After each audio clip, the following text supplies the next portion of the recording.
नमस्कार. The deep डाईव्हमध्ये तुमचं स्वागत आहे. हा हा आज आपल्या समोर आहे 2 जानेवारी 2026चा द इकॉनॉमिक टाइम्स. आणि याची पहिलीच हेडलाईन म्हणजे मुख्य माथळाच खूप काही सांगून जातो. हो ना. 2026 dons brightly on buoyant sentiment.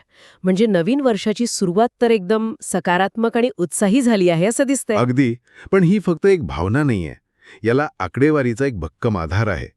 On a role नावाचा जो चार्ट आहे हो, तो मी पाहिला. त्यात आपण बघू शकतो की जीएसटी संकलन 1.78 लाख कोटी रुपयांवर पोहोचलं आहे. म्हणजे गेल्या वर्षीपेक्षा 4% जास्त. बरोबर.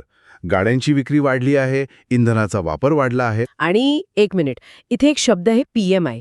हा आपण नेहमी ऐकतो, पण याचा नेमका अर्थ काय होतो? हा खूप चांगला प्रश्न आहे. PMI म्हणजे पर्चेसिंग मॅनेजर्स इंडेक्स. अच्छा. अगदी. सोप्या भाषेत सांगायचं तर हा एका सर्व्हेवर आधारित आकडा असतो. कंपन्यांमधल्या मोठ्या अधिकाऱ्यांना विचारलं जातं की तुमच्या कंपनीत मागच्या महिन्यापेक्षा जास्त उत्पादन होत आहे का? नवीन ऑर्डर्स मिळत आहेत का? आणि जर हा आकडा 50च्या वर असेल तर? तर त्याचा अर्थ अर्थव्यवस्था विस्तारत आहे. आणि सध्या तो आकडा 50च्या खूप वर आहे.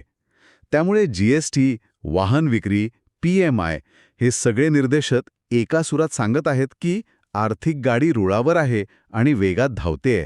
ही तर खरंच खूप चांगली बातमी आहे. आणि याच सकारात्मकतेचं एक प्रतिबिंब मला वाटतं ग्रामीण भागातही दिसतंय. अगदी. 5व्या पानावर एक बातमी आहे की मनरेगा अंतर्गत कामाची मागणी तब्बल 28%नी कमी झालीय. आता मागणी कमी होणं हे चांगलं कसं काय असू शकतं? हे समजून घेणं खरंच खूप इंटरेस्टिंग आहे. मनरेगा ही एक मागणी आधारित योजना आहे. म्हणजे जेव्हा लोकांना गरज असते तेव्हा ते काम मागतात. अगदी बरोबर. जेव्हा गावात दुसरं काही काम मिळत नाही तेव्हा लोक या योजनेअंतर्गत रोजगाराची मागणी करतात. त्यामुळे जेव्हा या कामाची मागणी घटते त्याचा थेट अर्थ असा होतो की लोकांना शेतात किंवा जवळच्या औद्योगिक वसाहतीत यापेक्षा चांगलं काम मिळतंय. जास्त पैसे देणारं काम? हो. ही ग्रामीण अर्थव्यवस्थेच्या आरोग्यासाठी एक उत्तम निशाणी मानली जाते. लोकांचं परावलंबित्व कमी होते. वा, म्हणजे शहरांपासून गावांपर्यंत सगळीकडेच एक प्रकारचं उत्साहाचं वातावरण आहे. आणि मला वाटतं अर्थव्यवस्थेतील हीच सकारात्मकता आपल्याला कॉर्पोरेट जगतातही दिसतीये. मोठ्या आणि धाडसी निर्णयांमध्ये दिसतीये. याचंच एक मोठं उदाहरण म्हणजे कोको कोलाचा हा करार. पहिल्या पानावरची ही बातमी तर धक्कादायकच आहे. हो, ही बातमी भारतीय कॉर्पोरेट इतिहासातील सर्वात मोठ्या सौद्यांपैकी एक ठरू शकते. Coca Cola. जी आत्तापर्यंत फक्त शीतपेय बनवणारी कंपनी होती. तीच कंपनी आता भारतातील 3 मोठ्या क्विक सर्व्हिस रेस्टॉरंट म्हणजे QSR कंपन्यांना एकत्र आणण्याच्या तयारीत आहे. या ज्युबिलंट फूडवर्क्स आहे, जी डॉमिनोज पिझ्झा चालवते. रेस्टॉरंट ब्रँड्स एशिया, जी बर्गर किंग चालवते. आणि देवानी इंटरनॅशनल, जी पिझ्झा हट आणि KFC चालवते. हे सगळे एका छताखाली येणार. हे तर अविश्वसनीय आहे. म्हणजे Domino's, burger king, Pizza Hut, KFC हे सगळे एकाच मोठ्या कंपनीच्या नियंत्रणाखाली. पण याचा माझ्यासारख्या सामान्य ग्राहकावर काय परिणाम होईल? मला पिझ्झा किंवा बर्गर स्वस्त मिळेल का? हाच कळीचा मुद्दा आहे. याचे 2 प्रकारचे परिणाम होऊ शकतात. एक सकारात्मक आणि एक. अच्छा. सकारात्मक बाजू म्हणजे भविष्यात आपल्याला डॉमिनोजचा पिझ्झा आणि बर्गर किंगचा वॉपर अशी कॉम्बो ऑफर दिसू शकते. किंवा एकाच ॲपवरून तुम्ही हे सर्व ब्रँड्स ऑर्डर करू शकाल. पण दुसरी बाजू? दुसरी आणि अधिक महत्त्वाची बाजू म्हणजे स्पर्धा कमी होणे. जेव्हा कोका कोलासारखी अवाढवी कंपनी या बाजारात उतरते तेव्हा ती सप्लाय चेन, मार्केटिंग या सगळ्यावर इतकं नियंत्रण मिळवते खरंय. की लहान स्थानिक रेस्टॉरंट्सना किंवा छोट्या फूड चेन्सना टिकून राहणं जवळजवळ अशक्य होऊन बसतं. त्यामुळे दीर्घकाळात ग्राहकांचे पर्याय कमी होऊ शकतात. बरोबर आहे. कॉर्पोरेट जगतातला आत्मविश्वास फक्त खाण्यापिण्याच्या क्षेत्रात नाही तर दूरसंचार क्षेत्रातही दिसतोय. वोडाफोन आयडियाला मोठा दिलासा मिळण्याची शक्यता आहे. हो, ही त्यांच्यासाठी बोनेन्झा बातमी आहे. बातमीनुसार सरकार AGR थकबाकीचे रूपांतर इक्विटीमध्ये करणार आहे. आता ही AGR थकबाकी काय आहे हे जरा सोपं करून सांगाल का? नक्कीच. AGR म्हणजे ॲडजस्टेड ग्रॉस रेव्हेन्यू. सोप्या शब्दात टेलिकॉम कंपन्यांना त्यांच्या एकूण कमाईचा एक निश्चित भाग सरकारला द्यावा लागतो, परवाना शुल्क म्हणून. ठीक आहे. पण एकूण कमाई म्हणजे नक्की काय? फक्त टेलिकॉम व्यवसायातून मिळणारी की कंपनीच्या इतर गुंतवणुकीतून मिळणारी सुद्धा? या व्याख्येवरून अनेक वर्ष सरकार आणि कंपन्यांमध्ये वाद सुरू होता. आणि मग सुप्रीम कोर्टाने निकाल दिला? हो, सरकारच्या बाजूने. आणि या कंपन्यांवर हजारो कोटी रुपयांच्या थकबाकीचा डोंगर उभा राहिला. वोडाफोन आयडिया तर यामुळे जवळजवळ बंद पडण्याच्या मार्गावर होती. अच्छा, म्हणजे आता सरकार ही थकबाकी माफ करणार आहे का? माफ नाही करणार. त्याऐवजी सरकार काय करतंय की थकबाकीच्या रकमेएवढे कंपनीचे शेअर्स म्हणजे इक्विटी स्वतःकडे घेणार आहे. म्हणजे सरकारने पैशांऐवजी कंपनीत मालकी घेतली आहे. अगदी. यामुळे वोडाफोन आयडियाच्या डोक्यावरील कर्जाचं ओझं कमी होईल आणि त्यांना 5G सारख्या नवीन तंत्रज्ञानामध्ये गुंतवणूक करण्यासाठी श्वास घ्यायला जागा मिळेल. पण यावर टीकाही होऊ शकते की सरकार एका खासगी कंपनीला वाचवण्यासाठी जनतेचा पैसा वापरत आहे. हे एक प्रकारचं बेलआउट नाही का? हा एक वैध मुद्दा आहे, पण याकडे मोठ्या दृष्टिकोनातून पाहिलं पाहिजे. जर भारतीय दूरसंचार बाजारपेठेत फक्त 2च मोठे खेळाडू उरले, म्हणजेच जिओ आणि एअरटेल, तर स्पर्धाच संपून जाईल. अगदी. आणि त्याचा फटका थेट ग्राहकांना बसेल. दर वाढतील, सेवेचा दर्जा घसरेल. त्यामुळे तिसरा खेळाडू बाजारात टिकून राहावा यासाठी सरकारने उचललेलं हे एक धोरणात्मक पाऊल आहे. हे खूपच महत्वाचं आहे. तर आतापर्यंत आपण पाहिलं की अर्थव्यवस्थेचे आकडे चांगले आहेत, कॉर्पोरेट जग मोठे सौदे करत आहे, सगळं काही छान दिसतंय. पण मग जेव्हा आपण शेअर बाजाराच्या पानाकडे वळतो तेव्हा बातमी आहे D street welcomes 2026 on a sober note. म्हणजे बाजाराने नवीन वर्षाचं स्वागत थंडपणे केलंय. हा विरोधाभास का? आणि इथेच आजच्या चर्चेतला सर्वात रंजक भाग सुरू होतो. या थंड प्रतिसादामागे 2 मुख्य कारणं आहेत. पहिलं म्हणजे क्रिसमस आणि नवीन वर्षाच्या सुट्ट्यांमुळे अनेक मोठे विदेशी गुंतवणूकदार बाजारातून बाहेर होते. त्यामुळे व्यवहार खूप कमी झाले. थिन व्हॉल्यूम्स ज्याला म्हणतात. बरोबर. पण दुसरं आणि जास्त महत्त्वाचं कारण म्हणजे बाजाराचं व्हॅल्युएशन. सोप्या भाषेत सांगायचं तर गुंतवणूकदारांना असं वाटतंय की चांगल्या बातम्यांची किंमत आधीच शेअरच्या भावात समाविष्ट झाली आहे. बाजार सध्या त्याच्या सर्वोच्च पातळीवर आहे. त्यामुळे आता ते पुढचं काय याची वाट पाहत आहेत. अगदी. आगामी अर्थसंकल्पासारख्या मोठ्या घोषणेची ते वाट पाहत आहेत. थोडे सावध झाले आहेत.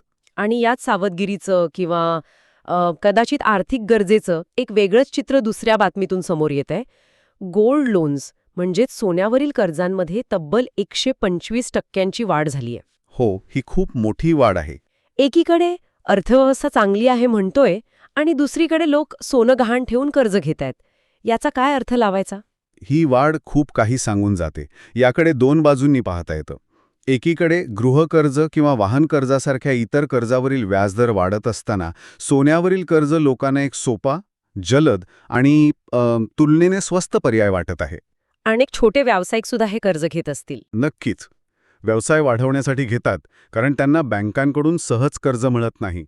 पण दुसरी बाजू थोडी चिंताजनक आहे. ही वाढ काही कुटुंबांवरील आर्थिक ताण दर्शवते का? आरोग्य किंवा इतर अनपेक्षित खर्चांसाठी त्यांना सोनं गहाण ठेवावं लागतंय का? हाच प्रश्न आहे. रिझर्व्ह बँकेचे आकडे सांगतात की ही वाढ लक्षणीय आहे आणि यावर लक्ष ठेवण्याची गरज आहे. आणि कर्जाबद्दलची आणखी एक बातमी आहे की सरकारी बँकांचे कर्ज खासगी बँकांपेक्षा जास्त वेगाने वाढत आहेत. याचा तर थेट परिणाम EMI भरणाऱ्यांवर होतोय. हो. आणि याचा संबंध आपण गोल्ड लोनच्या वाढीशी जोडू शकतो की नाही? जर पारंपरिक बँकिंगमधलं कर्ज महाग होत असेल तर लोक स्वाभाविकच सोन्यासारख्या पर्यायी मार्गांकडे वळणार. खरे. आता काही इतर महत्त्वाच्या बातम्यांकडे वळूया. ऊर्जेच्या क्षेत्रात मोठी हालचाल दिसतेय. NTPCने अणुऊर्जा प्रकल्पांसाठी परदेशी कंपन्यांशी करार केले आहेत, विशेषतः SMRS साठी. हे SMRS काय आहेत? SMRS म्हणजे स्मॉल मॉड्युलर रिॲक्टर्स. हे भविष्यातील अणुऊर्जेचं तंत्रज्ञान आहे. म्हणजे पारंपरिक अणुभट्ट्यांपेक्षा वेगळे. हो. पारंपरिक अणुभट्ट्या खूप मोठ्या असतात, महागड्या आणि बांधायला अनेक वर्ष लागतात. याउलट SMRs हे लहान, कारखान्यात तयार करून प्रकल्पाच्या ठिकाणी बसवता येणारे रिॲक्टर्स आहेत. ते अधिक सुरक्षित मानले जातात. आणि भारतासाठी हे महत्त्वाचं आहे? खूप जास्त. आपली ऊर्जेची वाढती गरज पूर्ण करण्यासाठी आणि कोळशावरील अवलंबित्व कमी करण्यासाठी अणुऊर्जा हे एक महत्त्वाचा पर्याय आहे आणि त्यातही SMRS तंत्रज्ञान गेम चेंजर ठरू शकतं. पण जिथे मोठे सौदे आणि नवीन तंत्रज्ञान आहे तिथे काही धोके आणि नकारात्मक बातम्याही आहेत. कॉग्निझंट कंपनीला त्यांच्या ट्रायझेटो प्लॅटफॉर्मवरील डेटा उल्लंघनामुळे मोठ्या खटल्यांना सामोरे जावे लागत आहे. हो, ही बातमी आजच्या डिजिटल युगातील सायबर सुरक्षेचं महत्त्व दाखवते. हे ट्रायझेटो नक्की काय आहे? ते आरोग्य विमा कंपन्यांकडून वापरले जाणारे एक मोठं सॉफ्टवेअर आहे. यातील डेटा लीक झाल्यामुळे लाखो लोकांची संवेदनशील माहिती म्हणजे त्यांची पर्सनल आणि मेडिकल माहिती धोक्यात आली आहे. अरे देवा. अशा घटनांमुळे कंपनीच्या प्रतिष्ठेला आणि आर्थिक स्थितीला मोठा धक्का बसतो. यातून एकच गोष्ट सिद्ध होते की तुम्ही कितीही मोठी IT कंपनी असाल तरी डेटा सुरक्षित ठेवणे हे एक सतत चालणारं युद्ध आहे. एकंदरीत या अंकातून खूप काही शिकायला मिळालं. तर आजच्या या चर्चेतून आपण काय घेऊन जायचं? 2026ची सुरुवात अर्थव्यवस्थेसाठी तर जोरदार झाली आहे, पण शेअर बाजार आणि सामान्य माणसाच्या आर्थिक गरजा वेगळीच कहाणी सांगत आहेत. या सगळ्याचा अंतिम अर्थ काय? एकंदरीत भावना सकारात्मक आहे आणि अर्थव्यवस्थेची मूळ ताकद चांगली आहे यात शंका नाही. पण त्याचवेळी गुंतवणूकदार सावध आहेत आणि सोन्यावरील कर्जांसारखे ट्रेंड दाखवतात की आर्थिक विकास कदाचित सर्वांपर्यंत समान पोचलेला नाही. म्हणजे येणारा काळ महत्वाचा ठरेल. अगदी. येणारा काळ हा धोरणात्मक निर्णयांवर अवलंबून असेल. विशेषतः आगामी अर्थसंकल्प या सकारात्मक भावनेला ठोस कृतीत कसे रूपांतरित करतो आणि महागाई, जागतिक मंदी यांसारख्या आव्हानांना कसा सामोरे जातो हे पाहणं महत्त्वाचं ठरेल. खरंच आजची चर्चा खूपच डोळे उघडणारी होती. आपण मोठ्या आर्थिक आकड्यांच्या पलीकडे जाऊन त्यांचा सामान्य माणसाच्या जीवनावर होणारा परिणाम समजून घेतला. हो, आणि तेच महत्त्वाचं आहे. आज आपण कॉर्पोरेट सौदे आणि राष्ट्रीय आर्थिक डेटाबद्दल बोललो. पण सोन्यावरील कर्जांमधील ती 125% वाढ कुठेतरी मनात घर करून राहिली आहे. ती आपल्याला विचार करायला लावते की एका सामान्य भारतीय कुटुंबाची आर्थिक स्थिती नेमकी कशी आहे यावर नक्की विचार करा. आजची ही चर्चा तुम्हाला कशी वाटली हे आम्हाला कमेंट्समध्ये नक्की सांगा आणि अशाच सखोल विश्लेषणासाठी चॅनलला सबस्क्राईब करायला विसरू नका. भेटूया पुढच्या